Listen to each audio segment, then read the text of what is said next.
Hello and welcome everyone to our next episode of Nintendo Red Cube, coming live to you here from Gamescom in Cologne, Germany. It's good to have you guys with us, but it's also pretty good to have you guys with me. So welcome to Chris from Nintendo of Europe. Hello. As well as Filippo from Nintendo of Hello Europe. everyone. Hey guys, are you excited? Yes, very Because excited. Very excited, yes. Okay, should we tell them what we are going to see right now? Yes. It's Xenoblade Chronicles 2, and I'm super excited because I played Xenoblade Chronicles and I can't wait anymore. And I know that we're going to show something really new. Yes, exactly. So we are going to take you all into a completely new area called Uraya. Filippo, can you just explain us how we got here? Yes, so basically, just before this bit of storyline, we were swallowed by a gigantic titan. In the world of Xenoblade Chronicles 2, every living creature lives on top of these beasts that float on a sea of clouds. And normally you are on the back of the beasts outdoors. In this case, we are inside this titan, which looks very unique, I think. But I think we can dive into the gameplay straight away. Maybe introduce the characters and, of course, also the blades. Yes. So here we have Rex, this guy here, who is our main protagonist of the story, and his blade, Pyra. Then we have on the left side of the screen, we have Nia and her blade, Dromark. And on the right-hand side of the screen, we have Tora, the Nopon, and his special blade, Puppy. And maybe that's directly something that we need to explain a bit more, because I guess there are a lot of Xenoblade Chronicles fans out there, but for everyone who doesn't know about the franchise yet, so tell us, what is the connection between the driver and the blade? So we don't want to get too much into I know. it, because it's a very important part in the storyline and we don't want to spoil too much, but what we can say now is that each blade is sort of the personification of a weapon that the driver is using. So the Rex, Nia, and are drivers, for example, and Pyra or Dromark are blades.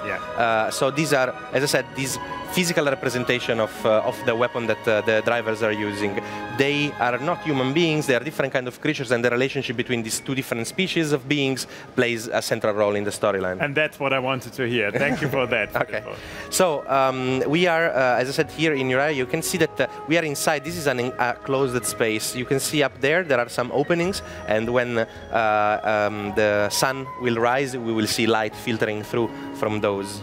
Yeah, and you can already hear from the music that it's a very different feel to what we showed during E3, Gormoth, which was an open outside area, really a big space that you could see around.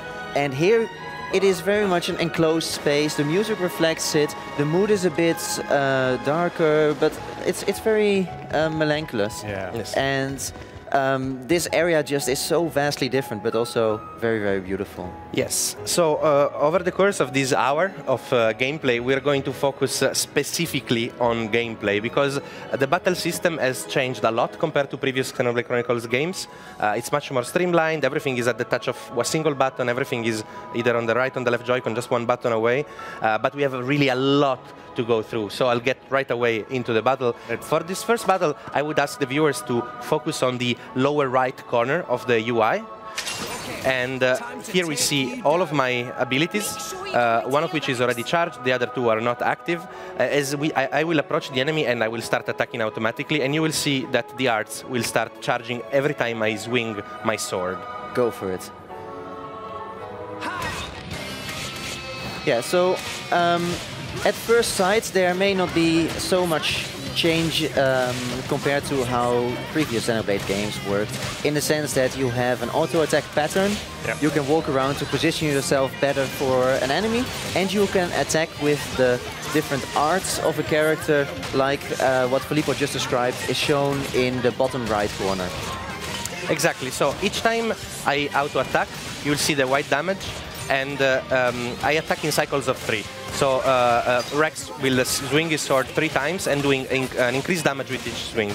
If I press one of the buttons on the Joy-Con, so you see those 3 arts that I have on the lower right, anchor shot, sword bash. Yeah, and double spinning edge. Exactly. They're simply the X, Y, and B button on my right Joy-Con. So I press and I execute my art, and you see that then on the right corner where the A button would be, there's this Roman numeral 1. That's because auto attacks charge normal arts, and the normal arts that I'm using charge these special elemental arts, which I actually gonna show you now that this Piranhax aggroed us. So actually it's been reset, so I'll just charge it up again and show it to you again. Yeah, so basically you're using the normal arts to charge up the elemental art like what is now, and that's the heats that we're seeing. Exactly, so now I'm gonna press the A button, and if you actually look at Rex and Pyra, look at where the sword goes when I'm pressing the A button now. So Pyra uses the sword, I press the B button in time, and I apply an elemental effect to this Piranhax. Actually, his weakness is fire. We can see that where you see Prom Piranhax, there is a fire icon on the right. That means that this enemy is weak to fire. Also, you will notice that oops, I'm swimming now. You will notice that when I'm moving, I am not attacking. This is unlike previous Xenoblade Chronicles games in which you would auto-attack even when you were moving. Yeah. This is because positioning plays a much more plays a very big role in Xenoblade Chronicles 2.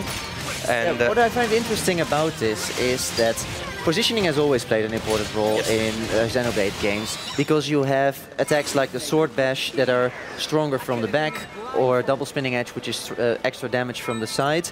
But in Xenoblade Chronicles 2, by having this system where when you move, you don't auto-attack, and when you stand still, you do increasing damage during auto-attacks. You constantly have to balance between being active or repositioning yourself to do more damage in the future. Yes. Also, the healing system has changed in the sense that Xenoblade Chronicles games were not always. I mean, the healing part was they didn't want to focus. We want people to focus on the action, so the healing was always very particular, not the classic healing spell that you have in another RPG game. So in this game, you literally pull potions out of the enemy. So if I press the X button for the anchor shot now, you will see potion literally flying out of the enemy. And Nia, who is right now more healing-oriented, will automatically go and run to touch one of the potions if my characters are low on health. But I can do the same. I can just run and pick up the potion and heal my characters, but I will not attack in that moment. So this is a pattern that we start to see with many of the systems of Xenoblade Chronicles 2. There is always a cost. There is always a price to pay for everything you do. Yeah, but at the same time, what I think the game does very well is that it makes this trade-off very visual. Yes. When you walk, you see that your character is not attacking. When you attack, you see that your character is not walking. And in all the systems that we will show later, we see that same kind of trade-off, and we see the same kind of visual explanation. Yes, that's very right. So I'm just gonna... well, sorry, I need to collect. It's loot, I have to take it. Of course. So I think now we have explained a bit of the, let's say, lower right part of the UI, as I was saying. Yeah. So the auto attacks charge normal arts charge elemental arts, which can be leveled up to level 4 if I just don't press the button and just wait to keep charging them. Yeah, and you will see that it goes from Roman numeral 1 to up until 4. Yes. So it again is very easy to see at which level you are at. Exactly. And now we focus on the lower left corner of the UI, where you see that I don't just have Pyra as blade for Rex. I also have Kaibyaku and Kisaragi. And you can see there are 3 blades, 3 different weapons, as you can see from the icon: sword, spear, and great axe, and 3 different elements: fire, wind, and ice. So you will see that as soon as I start attacking, the non-active blades will start charging up, and they just charge up over time. See the pink bar on their icon? I just need to wait long enough, and they will become active. And until that, Pyra, of course, is active. So yes, you're still very much using one of your blades. Yes, exactly. And I am still, of course, performing my combos. By the way, if I press an art button just after a auto attack, you will see this blue circle on the screen, right? So now, for example. This means that I comboed the art with the auto attack, so the elemental bar will charge up faster. But anyway, back to the lower right. Now the lower left. The lower left. Sorry. Yeah, no the other arts are active. The other blades are active. So I just press, for example, right. Please. On the left. So right on the left show Joy-Con. it on the Joy-Con, because what we can see is that both the bottom left and the bottom right correspond to the buttons on the Joy-Con. That's why Filippo is also clearly playing with two separate Joy-Con. Exactly. So now I've changed to Kaibiaku, which is the element of wind with spear. And you can see that as soon as I change, I will change now again to Kisaragi. If you look at the arts, they are all immediately active, and I can immediately execute my arts.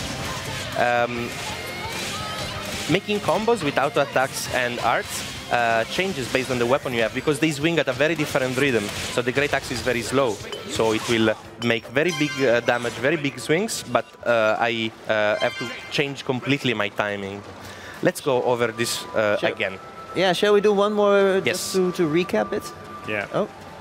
Because for everyone who played Xenoblade Chronicles before, this is so elegant, like you like to say. Well, yeah, what I would say is people familiar with Xenoblade games will remember that arts are something which was in those games, and it was always sort of a bar that you had to scroll through. So you were using your time in battle often to scroll between the arts that had already charged and that you could actively use, and then wait for others to charge again. So a lot of your attention was spent on managing the bar. Now, what you can see is that because the arts of a blade are corresponding to dedicated buttons, and then the blades are also corresponding to dedicated buttons, it means that you actually have 3 normal arts and an elemental art per blade, times 3 blades, means that you have 9 arts plus 3 elemental arts just at the tip of your thumbs. Yeah. So it actually, on one hand, simplifies the system because you don't have to scroll through it anymore, but at the same time it also gives you the time to really pay attention to what is happening in the battle, instead of making sure that you select the right art, because those arts are already at your fingertips.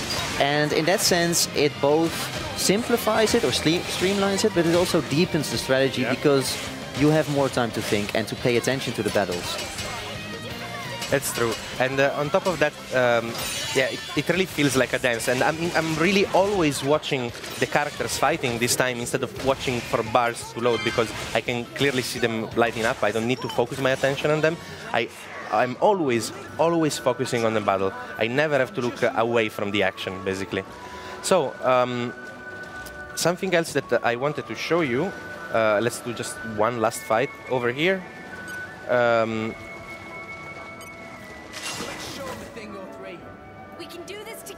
You might have seen already, while I was fighting before, there were there was not only my face down there when an elemental icon was attacked with heat, but sometimes also the portraits of Nia and the portraits of Tora would appear on the left and the right side of the screen. This is because I not only can command my character Rex to use an elemental art, but I can also command, for example, Tora to use stone, or Nia to use aqua, because their blades are water and stone elementals. So now I actually call for Tora, again with one button, ZL, to use his art, and you see then Poppy takes the weapon, this giant drill shield, and pushes back the enemy. Nice. Let's hope. That was a good big number, actually. Yeah. Yes. I like big numbers in RPG games. Everybody likes big numbers in RPG games. Yeah, so what you can see now is all the way on the top, above Crabble, you can see stone. This is the element that was activated by the elemental art.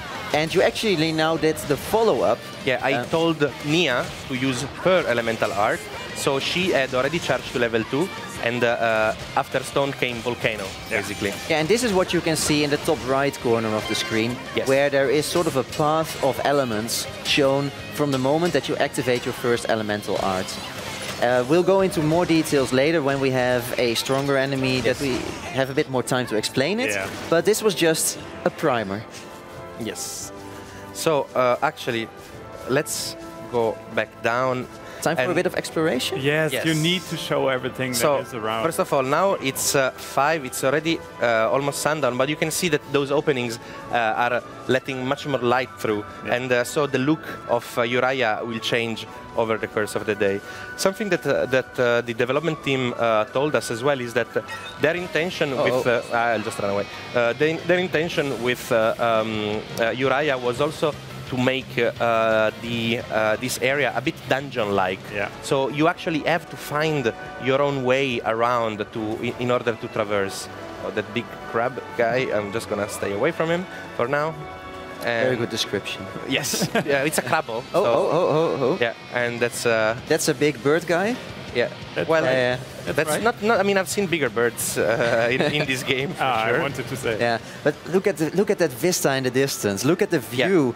And this is one thing that I love about Uriah. Because the light is coming from the outside, you really get a lot of this sort of misty feel that you're really inside this huge cave-like structure with things hanging from the ceiling, with a lot of sort of like autumn-like foresty environments, and it's just a feeling of you get a bit silent. You just want to listen to the music, And it also gives you the feeling of being very, very small compared to your surroundings. Yes. The sense of scale is always a big thing. Knowing Xenoblade Chronicles games, also in the first one, you might remember like you're just walking on a plane, attacking like a cow-like enemy, and then all of a sudden a gigantic thing comes in and just look how the lighting is now changing because the sun is going down. The sun is going down, so it's the light is changing from is going away from the openings.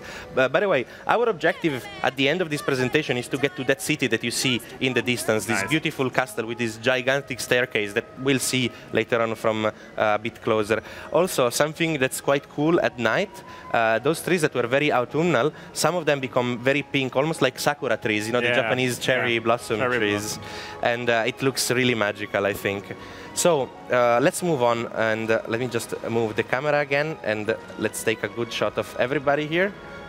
So we keep everybody in view, and the music as well is really nice. Oh, this guy, so you're basically, because we just want to show a bit of the exploration, you're skipping and trying to run away from enemies that try to attack you, right? Because we've already focused a lot on the battle system. Exactly. And we will do so more later.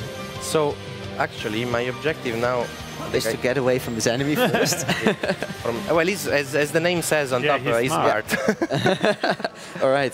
So we are here at the Farlane Central Pools, and I really like this big tree. And these guys, for example... And also those massive pollen just lying around there. Which shines brighter at night. Yeah. This guy, for example, will not attack me unless I attack him first. I mean, he looks a bit like... He looks like a herbivore, right? Kind of. Or I mean, he doesn't look very hostile. He looks cute and nice. And there are other enemies that, as you saw, as soon as they see me, they will attack me. In previous Xenoblade Chronicles games, there were icons on top of the enemies that pointed out if the enemy was naturally hostile or how he would attack the party. Here, that's not there anymore, but that's a specific choice made by the development team because they really want people to focus on exploring and remembering and learning by doing, learning by being in the world, basically. Which enemy will attack you, which will not. Of course, these guys don't look very menacing. When you have like a big piranha with a full set of teeth looking at you, you know that probably the guy will attack you. So then it's time for a detour. But I think now it's time to walk over there because there is this question mark. Yeah, this is an optional quest. It's a side quest, and in this case, this side quest will automatically trigger as I approach, because these are probably the worst mercenaries in the world of Xenoblade Chronicles 2. Yeah, this is great. Well, they are surrounded by Ignas, these kind of lizard people. Well, are you okay? Rex is a kind guy, you know, he just wants to help out. So Nia also, she's very much more into the action and doing instead of talking, so we'll take care of it. I got the quest, gotta start somewhere, aptly named. And let's set it as active, sure. And immediately we will start the fight with these 3 Ignas that are attacking us. And what you can see here is that two of the Ignas are attacking Rex, and you can see that with the two orange indicators, whereas one of them is attacking Tora. Yeah. And we want actually Tora to draw more attention because he has much higher health and also he's the tank of our party basically. And you see, I lost the aggression of this enemy. Everybody's on Tora now. At the moment, sometimes Nia does too much damage, so she gets the aggression of the enemies. But at the moment, Tora is configured as a tank. He's more prone to this role, tank meaning getting all the hits and letting other people do the damage, so the healer can focus on him. And what's interesting is that the roles of these characters, the fact that Nia is a bit more healing oriented and more damage oriented, and Tora is more tanking oriented right now, they of course depend on the aptitude of these characters, but more than anything, they depend on the blades that I have equipped to the character. So because different blades bring different arts, like we saw before, I could have equipped blades that are more tanking oriented, for example, and I could make Rex become the tank instead. Or I could equip blades that are more healing oriented, and I could help Nia with healing, for example. So you really have the freedom to customize each character and each playstyle really to suit your needs. Of course, really if you want. If you want, of course. Yeah. So let me go. What you can see again is auto attacks are charging the normal arts are charging the elemental arts, and then when we use the elements we can switch between different blades to get a good elemental combo going. And I was telling before that there is this system of trade-offs. No, you do something at a cost. Now, for example, I could start with a level 4 because I charge it up to the maximum level. So it will do a lot of damage. I will do it now, and I will get a nice scene as well with with Rex and Pyra attacking together, and hopefully a big number, of course. Of course. Well, I just destroyed him because he was almost dead, so the guy is gone now. So now we just complete the quest. That's another problem sorted out. There is obviously dialogue in the game. Some of the side quests, they are not voiced, but a lot of the game is voiced. Yeah.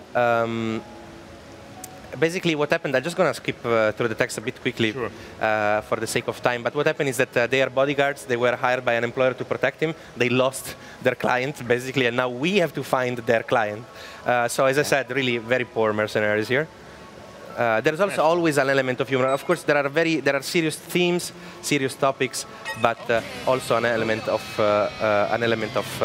humor always in Xenoblade games. So let me just get rid of this guy, because, I mean, he's already here. And he disturbed me while I was talking. Yeah, he was I'm not going to forgive him. And he was like, man, I think I need So maybe you can explain something about the break and topple system, Philippe. Yes. Because that's one of the things that we know from previous Xenoblade games, but which comes back in a more expanded way. Yeah. So break, topple are statuses of the enemy, like you see now. Basically, for break, you sort of damage their armor. So you have arts that put the enemy in break status for a very short time, and during that time you will do a little bit more damage. From break, if an enemy is in break, I can press anchor shot and have a topple effect. So the enemy will fall on the ground and will stop attacking and will get more damage. This was present also in previous Xenoblade Chronicles games. Now there are two new layers. After topple, I could launch, and I will try to do it now, actually. You can switch, yeah. So I have Kisaragi as power swipe, which launches. So launch has this effect where the enemy is on the air and starts rolling.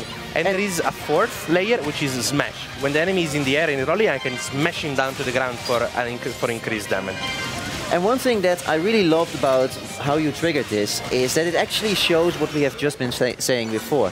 Because what you did was you used an art with Pyra to create the topple effect, and then you switch to a different blade and immediately use one of their arts to create a launch effect. So it's at the tip of two buttons instead of having the whole bar that you have to cycle through. So it shows how immediate this system is and how you use it for your convenience, but at the same time you use it to go one layer deeper than before. Yes. Actually, I'm just going to keep running, but I often had the problem in Xenoblade Chronicles 1 where an enemy was in break status and I wanted to put him in topple status, but by the time I reached the art palette, by the time I moved through the art palette and reached that part, the break effect was already gone, or the topple effect was already gone. So let me just go out of the combat here for a moment, or not. This guy is ranged. He has a bow and arrow, so that's a little bit further. He's very persistent. Yeah, he really doesn't like me. Wow. He still has you marked? Yes. Well, maybe you can walk a little bit beyond. I mean, I think we might be back there at some point. No, he's on the other side of the lake. Just walk away. Yeah. So. Okay. Finally. Well, at least it gives us again another beautiful view. Yes. Of Araya. So, again, we start to see more this giant staircase and the city. The city is called Fonsamima, and that's where we want to go. But first, I said before, the developer told us that this area has a bit of a dungeon-like element. Yeah. So I already triggered some of these events in order not to show story cutscene that would spoil people. So the very first time that I got to this lake, that gate in the distance was closed. And the level of this lake was much higher. This waterfall was not a waterfall. It was actually blocked by some logs. What I did was a skill check. So my blades have certain skills that are innate abilities that they have. For example, Pyra has fire mastery, because obviously she's a fire elemental in a way. And I used this fire mastery to break that log that was over there, making the waterfall, creating that waterfall, making the level of the lake go down, and therefore allowing me to open that gate. And as I said, like really learning how to traverse in Araya is really important as well.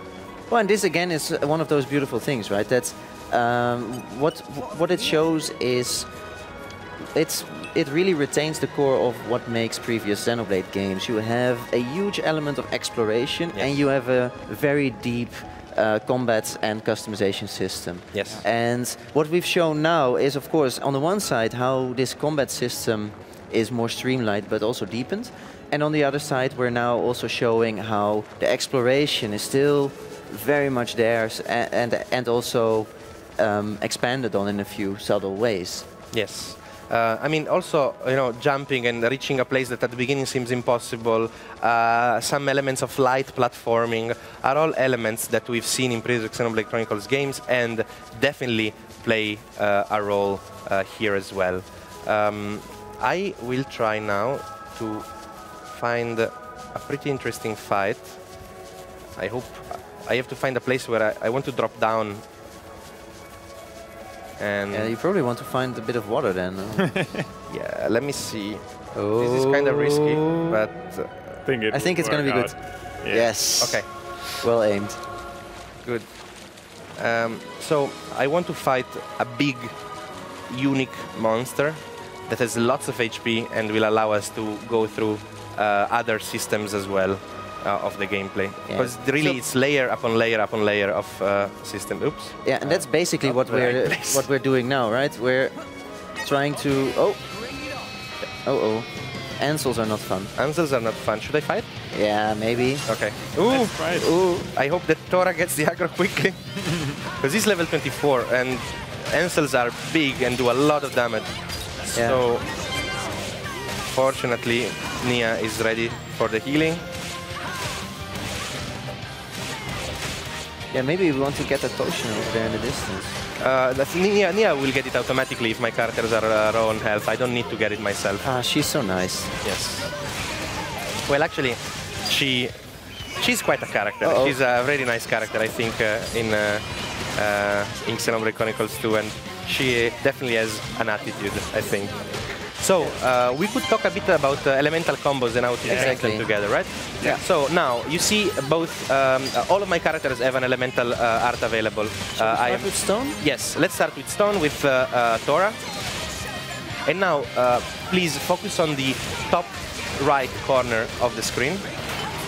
You see that this thing that appears up there, it's sort of like a path. I executed a level 1 stone art. Now I will execute Volcano with Nia, which is a level 2 fire art, and I will go up this path.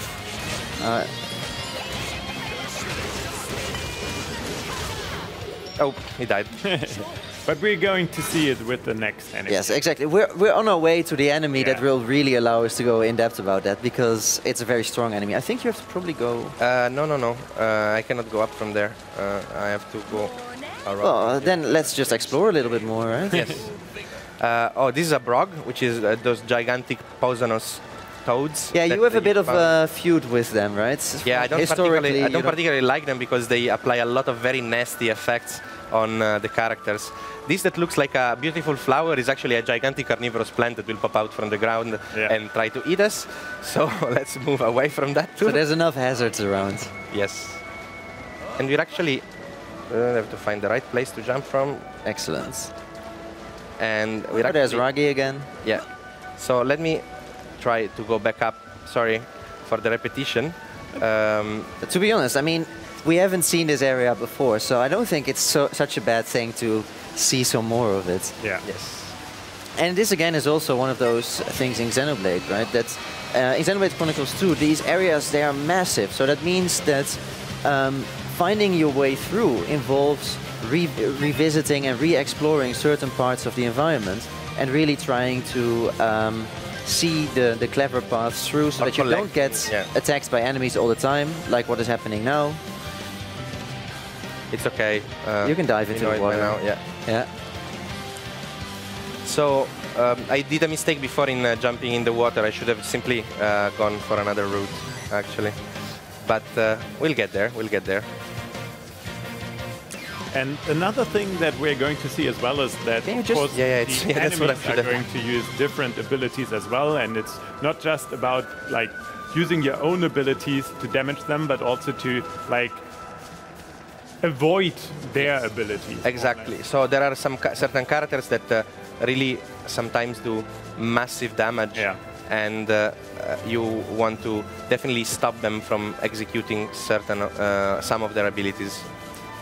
Yeah, and also one thing that you can already see now is one of these unique feelings of Xenoblade Chronicles 2 is that some enemies might seem small, but they're actually quite strong, like the ones that are attacking Filippo now. But also, you always encounter these massive enemies, these very intimidating big enemies, and it gives you sort of a sense of humility in the place where you are. You have a certain role in the ecosystem, and you are not the biggest, strongest character around. Exactly. So by playing through the game, you become stronger, and you become more important within that environment, and you start to become more confident in taking on stronger enemies. Like for instance, Filippo is now at the point where he's confident enough to take on the cunning Saggy, which is a level 24 unique monster, so of course it will do a lot of damage, but also he has enough HP, so you see him scratching on the ground. Yeah, he's going to use that more. Yes, definitely he's going to use that. We saw it earlier.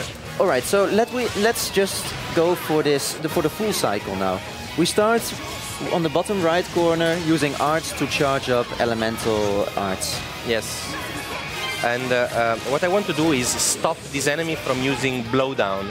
He has this ability where all of my characters fall on the ground, they stop attacking, they lose their turns, they lose their chains, and it's just then generally an overall very nasty thing. Yeah. So my first objective is to stop him from using it. You see how we pushed away Nia completely. So to do that, I need to charge up my elemental arts. My objective now is to charge up my elemental art to level 3. Which so I guess you could already maybe switch to Kaibaku. It's just because Nia is faster in like the swing of the sword is faster, so I'll charge up as much as I can with her. So now I'm at level 3. Let's try to start this. So level 1 stone with Tora. There you go. Now level 2 fire Volcano with Mia. And you can see the gauge from stone will change into a gauge from volcano. Yeah. And that shows you how much time you have left to execute what is in the top right corner. So now I have level 3 wind. I can go up the path and do a seal blowdown. So I will stop, after doing this, I will stop the enemy from using the blowdown ability. Volcanic storm. Excellent. And bam, big number. That was a huge number, I would say. That was a very, very satisfying role-playing game number. Yes. So you see that now on the top right corner, the text seal blowdown appears. The enemy will not be able to use blowdown anymore, basically. Yeah. But at the same time, a green orb is floating around Cunning Sagi. And that means that because the last art I used was wind, that means that now wind does less damage to this enemy from this moment on. Yeah, so again, this is a risk and reward system, right? A balancing act. Yeah, the trade-off that's when you go for a huge number, for a lot of damage, and you use, for instance, a wind elemental art for that, it means that after that, going for the same path will give you a lower reward. Yeah. So basically what you want to do is you want to build in a variation into your attack pattern, like what Filippo is doing now. He's triggered an ice art, and now probably you want to do another ice. I'm trying to do, yeah, exactly. I'm trying to do level 2 ice with, I just have to need to wait for Kisaragi to be active again. Exactly. Well, you have enough time. Yes. So we can see in the top of the screen above Cunning Sagi's name that the ice bar is going down. And we see in the bottom left that Kisaragi is now ready to be switched in. And you see also how the names of all of these arts change based on the path that I'm doing. Yep. So now I do a level 3 with... Let's just take 1 second to show that in the top right corner, you can now see that it goes from ice to either... darkness or stone. Darkness or stone, exactly. So now... Permafrost crash! I like the names. Great animation. Bam! That was definitely cool. cool. See the ice, like, I like how... Whoa, 19,000! And yeah, I did a lot of damage there. But now you see that I have 2 orbs floating on the enemy. Now the enemy is resistant to wind and he is resistant to stone. So now we have the final layer for now of this demonstration of the gameplay. Now we look top left. Top left, there is this white bar of 3 segments. I can use each one of these segments to revive my characters when they fall, when they die, if they lose all of their HP. But again, I can instead press plus to execute chain attacks. Yeah, and I completely use this bar. And chain attacks are again something from previous Xenoblade games, but it's now very different because it's again expanded on. So now I can break, I can burst these 2 orbs that I have applied that the enemy has to reset his resistance. Yeah. Now I control all of my guys at the same time. So on the bottom right side, you see which elemental art you could use. Yes. Again, to break through these orbs. I think I will use ice now. Yeah. Ice is opposite to wind in this game. So if I use the opposite element, you see wind is flashing. I need to... Kisaragi is performing a move, and the wind element is almost burst. Now I only have Poppy on Tora, so I use Poppy, of course.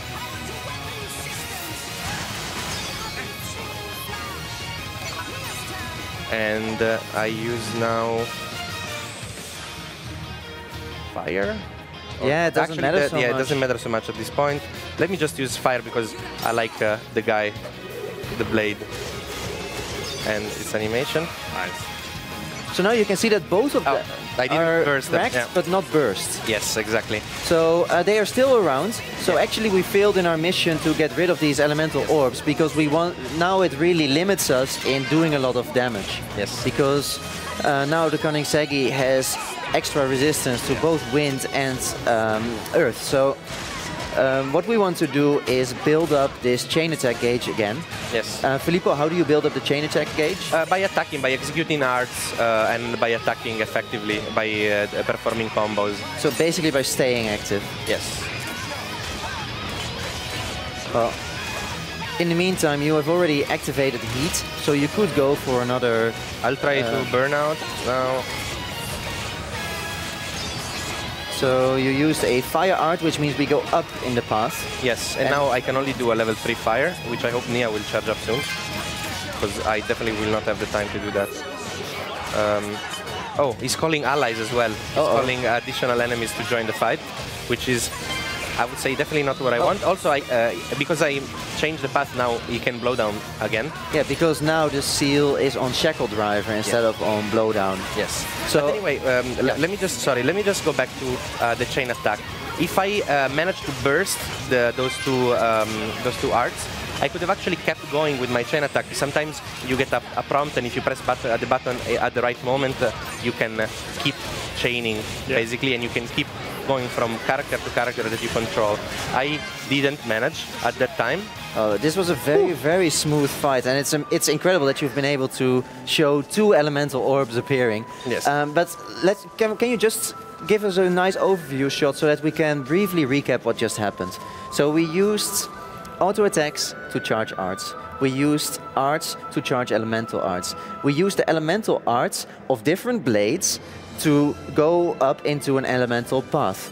And by having a level 3 elemental art going, we did the elemental orb on an enemy, and then we used a chain attack to break the orb, so that we could basically start from 0 again and start doing a lot of damage again.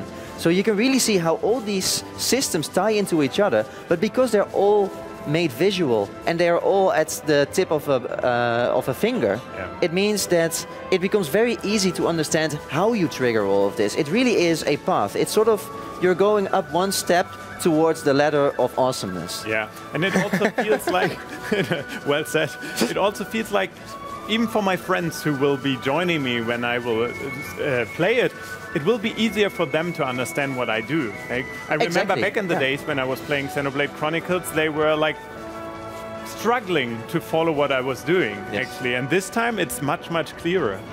And also, by the way, imagine doing all of this like on the bus with your Switch. That's also why you might seem the UI is quite big, because you also have to be able to play it comfortably in portable mode. Exactly, and I mean, just imagine having this massive game in your fingertips when you're sitting on the bus or in the train or in a plane. It's really, it will give you so many beautiful moments, and you also have all those moments that you can spend with it. Yeah. By the way, here we see something quite interesting. These are drivers themselves with their own blades, and that guy level 25 is a unique one that will kill me in about 3 hits, so I'm not gonna start this fight. But what I wanted to say is just that, see, we have 3 blades and 3 drivers, and they can do everything that I can do. So even though they're not gigantic monsters, they are really scary and really dangerous. Yeah, so basically in this world you are not the only ones who have this connection between drivers and blades. No, it's a common thing. It's not common. I mean, of course, drivers are rare people that have this ability, but you find not just you find many other people, again, entire armies of them. This staircase, it's just so impressive, right? Yeah, so you see, I couldn't have gone up from the staircase because it actually dives deeper into the underground, and the edges are too high, I cannot jump on that. But I just want to show you. Wow. Just we are much closer now to the city. Because from where did we come? From behind there. And actually, there's one guy that I can show you, if you can see that gigantic sea snake next to the tree. Yeah, he's just chilling above his water there. And just like in other Xenoblade Chronicles game, if I dive down there, all of the enemies will not be around my level, 20, 21, 19, 25. No, they will be, what did you see? 70? Yeah, exactly. Like from 35 to 70 something. Yeah, for now we stay here. But this is also an element typical of Xenoblade Chronicles games, that it is a living environment with its own fauna and flora, with its own ecosystem. Well, and because of that, it's also an environment that tells a lot of stories simply by being there. Yes. Because these enemies, like what you were saying, we had this special enemy which is extra strong and which was sort of like digging at the tree. So immediately, also one of the things you wonder is, why is it digging with its claws at the tree? Well, we didn't show it, but there was actually also something to find there. Yes, there were actually, there was a collection point with a skill check where I needed to have the proper blades equipped to be able to dig something from there. You're right. So now, of course, for the viewers at home, it looks pretty dark now, the image, because we are in an enclosed space, it's night, the light is not filtering from the openings on the Titan. it's really to create this moody atmosphere. You see, like this would be the big opening that filters, that has lots of light. Yeah, it would be completely bright during the day, and it dims off during the night. And what I personally like about it is that for me it also gives this feeling that not only are we inside a living environment, but also this Titan itself is traveling. Absolutely. Also, yes, he's moving, and you know, the sea of clouds on which all of these creatures are floating has tides that change. They go higher and they go lower, so you could really actually have different parts of an area that become explorable. And here we actually see, yeah. So I was waiting for you to show it. It's so beautiful. This big organic sort of vehicle is itself a Titan, a smaller one. That this is, in a way, the transportation system of the game is that people are using smaller Titans as taxis to go from one big one to the other. I'm sensing a theme here, because earlier today we were talking about Jaxies, and now we're talking about which were Jaguar taxis, and now we're talking about taxis because they are Titan taxis. Oh yeah, Yeah. Not fair bad, enough. not Fair bad. enough. Yeah. I'm not sure which one I will prefer, but I think for now this one is a bit more impressive. You want to color the wings, you Maybe mean? it's even easier to steer. So. Oh yeah, that's for sure. And here we see where we were. Let me just go into Fonsamima. Yeah, exactly. I think we have another spot there as well. Yes. Oh yeah, definitely. So where are we getting in now, Filippo? So Fonsamima is this big medieval fantasy castle town, and you'll see that as soon as I enter, there's tons of NPCs. These are all vendors, like a fishmonger, a butcher, a baker, just here at the entrance. There's tons of people I can talk to and discover new things about the world and trigger quests. There's vendors of accessories for my characters, and I think... And this is a layer of the game that we're not really going to touch today, because we focus so much on the battle system. But look how big this city is. I mean, I have actually never even been here before. I just discovered the staircase. Maybe I shouldn't have. Maybe I don't know. We'll see. We'll see. It's a back alley, so let's avoid it for now. Exactly. We want to stay safe. I mean, we've already overcome many challenges. I mean, we've already overcome for now, yeah, very, very dangerous enemies. So let's just go for the safe. And we want other players to explore it by themselves. Exactly. See, then you have characters talking to each other. There's you see all of these posters on the walls. Yeah. And that's because this is a theater. Oh. And if I talk to the people around here, they will talk about, oh, this one actress in this, and she's a stunner. Yeah. So this is something that Filippo never showed to me, even. I want to keep some surprises, not just for the viewers, but also for you. Like, I want to keep you on your toes and have you sweat on, like, oh, is he going to do something we're not allowed to? No, that was actually a beautiful thing. It's really cool. So here we are at the top of Fonsamima, with this big, gigantic gate behind us, and it's just midnight now.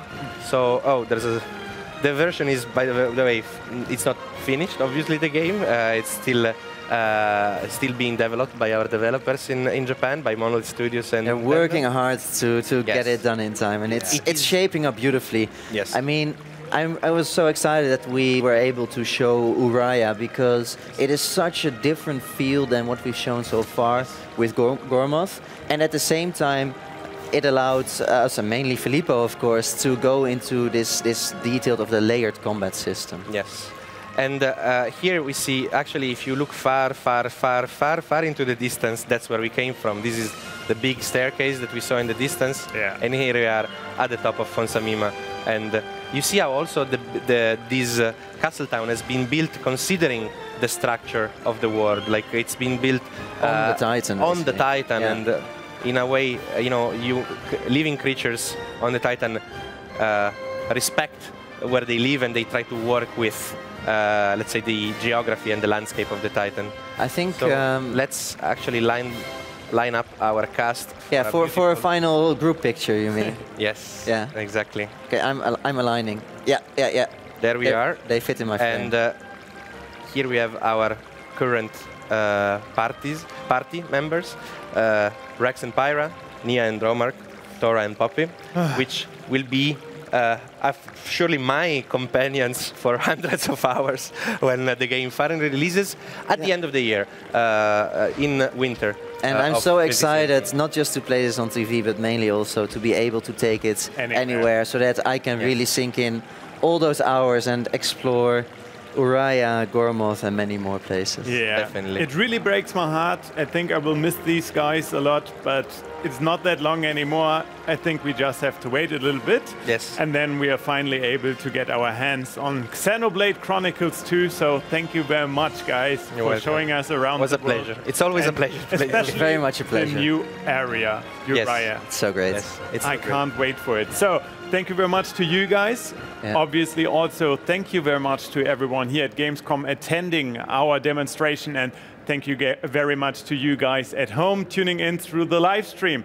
We're going to be back later on that day, and I hope you guys will still be with us. So stay tuned for more and tune in again. See you later.